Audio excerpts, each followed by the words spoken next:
Hello everyone, you're on an all-new episode of The Final Cut, and to continue the movie reviews for the Halloween season, I decided to go over The Fly from 1986, a remake of the 1958 film The Fly, starring Vincent Price. Here we go.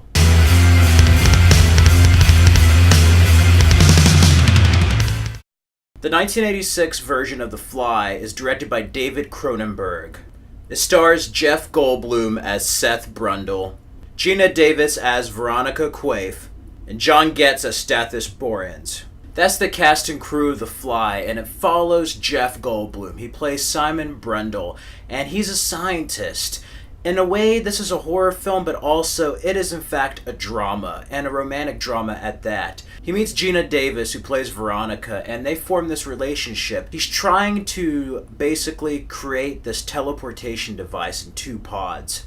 And the formula he just cannot get right. She inspires him to fix his equation, and he successfully is able to teleport different devices, different beings, from one place to another. We also have Stathis, who is basically Veronica's former love interest, and Jeff Goldblum's Simon Brundle gets kind of jealous over their relationship.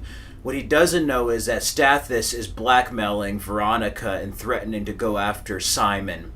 Simon, in a drunken rage, decides to test the experiment himself through human trials. And he does. He is unaware of this housefly that arrived in the pod.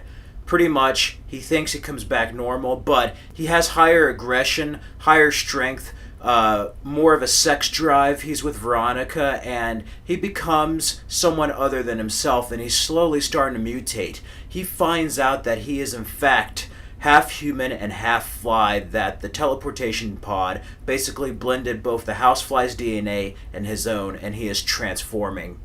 And it's really quite a sad movie. Pretty much the whole movie is Veronica and Simon dealing with his transformation. And it's a very heavy drama. It's really quite upsetting to see Jeff Goldblum go from this character, have a relationship with Veronica, and then slowly start to change. And it's done in a grotesque way. Practical effects go a long way, and like John Carpenter's The Thing, it's probably the best use of practical effects in the 80s and in cinema. There's just something about those two movies that really hold up very well to today's standards. And you get to see him transform, lose his fingernails, become all disgusting, his skin become cancerous. It's very gross. Very, very gross. And it's also heartbreaking not only to see his transformation, but to see Veronica and what she has to go through, seeing Simon basically die in front of her throughout the whole film. And The Fly, I remember seeing this when I was like 9 years old on the Fox movie channel. I actually saw The Fly and The Fly 2 back to back. And I was immediately hooked on this movie. The practical effects, the acting, and it's crazy because the studio originally did not want Jeff Goldblum in the role. They didn't think he was a bankable star, which I'm glad they ended up going with Jeff Goldblum. He's a genius in real life, and he passes as a scientist more than any other person would have. They're also skeptical about Gina Davis, but Jeff Goldblum and Gina Davis were dating at the time, and he wanted her as a role of Veronica, and I'm so happy because they have great chemistry here, and the acting is very strong. But on The Final Cut, we review horror films, and David Cronenberg is no stranger to some horror films. This is a remake of the 1958 film The Fly, and of course, they modernized not only the story, but the effects. The use of animatronics, puppets, several puppeteers and animatronic technicians making The Fly, whether it be through the various transformations or the creature by the end of the film. The most disturbing scene I have ever seen on film is just when he basically gets out of his shell and becomes the Fly. That is like the most grotesque thing. He also doesn't have a diet anymore. He can't swallow food, so he has to have liquefied food, and you get to see him throw up like a fly and then use it as acid to burn somebody's hand off and do crazy stuff. It is just gross. But besides that, you also get some cool effects, whether it's him presenting his strength. He usually does like handstands and stuff, but they had a rotating room to make it seem like he was climbing on the wall and ceiling, and it's very much before Spider-Man, so it's kind of cool seeing them do certain camera trickery and just illusions to basically make it seem like he's climbing the wall and ceiling. It's very, very well done, and It's a method that's been used in many other films, and rotating rooms are a great way to show that, between that and the use of the camera. But the cinematography is very, very well lit. It has that 80s look to it, but something about it is very well done. I like the story. It has a strong story. We get to see the characters before the transformation, and very much it's a drama and also like a metaphor for disease. David Cronenberg wanted this to be a metaphor for like diseases such as cancer, just any type of sickness or illness, and watching a loved one die. Now, some critics, since it came out in the 80s, often associated this with AIDS and the HIV epidemic. And David Cronenberg was surprised about that, but hey, it listed as a disease, so it's any type of disease, any type of illness. And that's one thing I do like, is that horror films, sometimes there's a lot more going on in a horror film under the surface. It's not really quite apparent at first glance. And there is definitely more than meets the eye with The Fly. Yeah, Stathis, Gina Davis's character, Veronica's ex. Stathis is just kind of an asshole. I don't really like his character.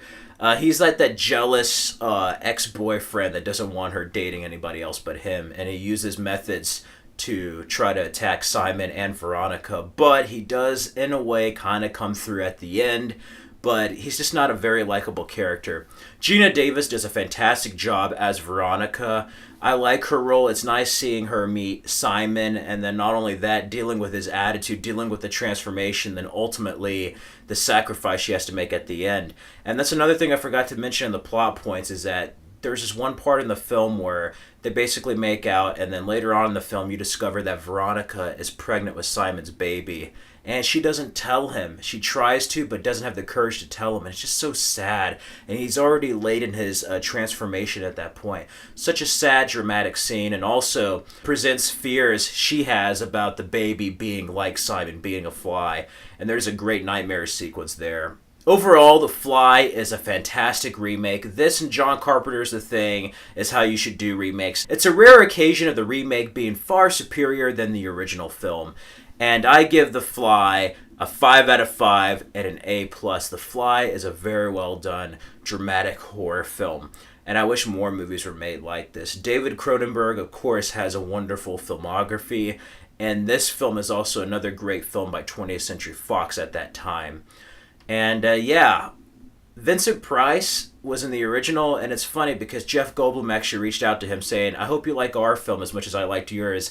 And Vincent Price didn't like it, but at a certain point he said it crossed the line. And yeah, this is a far more edgier Fly. I would not recommend any young viewers to watch it, but I don't know. I was 9 years old. I'm a filmmaker. I've been interested in films. I love horror films, so I could watch it. Watch this and The Fly 2, its sequel, and you'll be in for a great ride. But I just love the use of makeup. Just award-winning type of stuff is shown here. It just stands up very well. There's something, I mean, you could do it CGI now, but there's something about having a real thing there. It's really there, and it just goes a long way. It stands up and holds up very well after all these years. It's about 31 years old, so for a 31-year-old film, it still looks pretty damn good and better than some of the stuff I see now. And Jeff Goldblum probably gives one of the best performances of his career in this film. It's funny how this and Independence Day are 20th Century Fox, but Jurassic Park, Independence Day, and The Fly are must-sees. Very young Jeff Goldblum, younger Gina Davis, so it's nice seeing them too. And then since they're a real-life couple at that time, it's nice seeing that on screen. And David Cronenberg's direction is great. The person in charge of the practical effects and makeup ended up directing the sequel. He did a fantastic job in this, like I said. A lot of grotesque stuff, not for the faint of heart, but for a horror film, it escalates the genre, elevates the material, and brings it to 1986. And really, there can't be any more remake after this one. This is it. This is how you should do a remake. And they told the story they needed to tell, and they elevated the material to fit the 80s. A fantastic film. And if you've never seen The Fly, I highly recommend it for Halloween. It's the perfect movie to watch during this season. And any time, really. Anyway, if you haven't seen The Fly, I highly recommend it. But if you have seen The Fly, let me know your thoughts in the comments below. What did you think of it? I love the film. And what Fly is your favorite Fly? Just let me know. Between the originals and the remake and its sequel, let me know which Fly film is your favorite. Anyway, that does it for this review. If you like this video, click the like button, subscribe, and comment. Comment down below. Let me know your thoughts on the film. And stay tuned for the next final cut in which I'll be going over The Fly 2.